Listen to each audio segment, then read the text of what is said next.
Hi guys, Mahesh friends. ఆంధ్రప్రదేశ్లో DSC సంబంధించిన ఫలితాలు అనేవి ఈ రోజు మధ్యాహ్నం 12 గంటలకు మంత్రి గంటా శ్రీనివాసరావు అయితే రిలీజ్ చేయనున్నారు. సో దీనికి సంబంధించి ఈ రోజు వివిధ పత్రికల్లో వచ్చిన ఇన్ఫర్మేషన్ అయితే చూద్దాం. డిఎస్సి మెరిట్ జాబితాను రాజమహేంద్రవరంలో శుక్రవారం మధ్యాహ్నం 12 గంటలకు మంత్రి గంటా శ్రీనివాసరావు విడుదల చేయనున్నారు. ఫలితాలు అనేవి మనకు ఈనాడు.నెట్లోను CSE.AP.gov.in వెబ్సైట్లో అయితే అందుబాటులో అయితే ఉంటాయంట. మొత్తం 7,902 ఉపాధ్యాయ పోస్టులకు ప్రభుత్వం డిఎస్సి పార్టీ విడుదల చేసింది. ఈ పోస్టులకు 6,08,155 మంది దరఖాస్తు చేయగా 5,05,547 మంది పరీక్ష హాజరయ్యారు. జిల్లాల వారీగా సబ్జెక్టుల వారీగా మెరిట్ జాబితాను కూడా ప్రకటించనున్నారు అని చెప్పి ఈనాడులో మనకు న్యూస్ అయితే రావడం జరిగింది. సో ఇదే విషయంపై మనకు ఆంధ్రజ్యోతి పేపర్లో కూడా వచ్చిన న్యూస్ అనేది చూద్దాం. డిఎస్సి 2018 పరీక్ష ఫలితాలను శుక్రవారం విడుదల కానున్నాయి.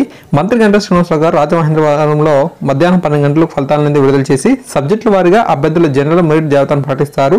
మొత్తం 7,902 టీచర్ పోస్టుల భర్తీ కోసం ఆన్లైన్ పరీక్షలు అయితే నిర్వహించారు.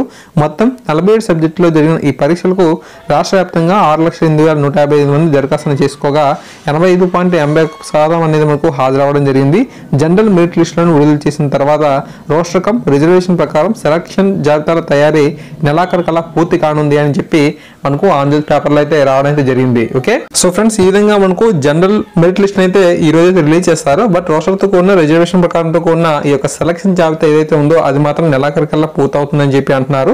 సో అంటే జిల్లాల పరంగా ఏదైతే మనకు మెరిట్ లిస్ట్ అయితే ఉంటుందో అది మాత్రం మనకు ఈ నెలాఖరుకి రెడీ అవుతుంది అనమాట. ఓకే, సో ఈ విధంగా మనకు ఇన్ఫర్మేషన్ అయితే ఉంది. ఫలితాల కోసం వెయిటింగ్ అనేది చేద్దాం. సో మధ్యాహ్నం 12 గంటలకి రిలీజ్ చేస్తామని చెప్పి అన్నారు. సో రిలీజ్ చేసిన వెంటనే ఖచ్చితంగా మీకు అప్డేట్ అనేది రావడం జరుగుతుంది. Thank you guys, thanks for watching this video. తప్పకుండా వీడియోని లైక్ చేయండి, 10 మందికి షేర్ చేయండి.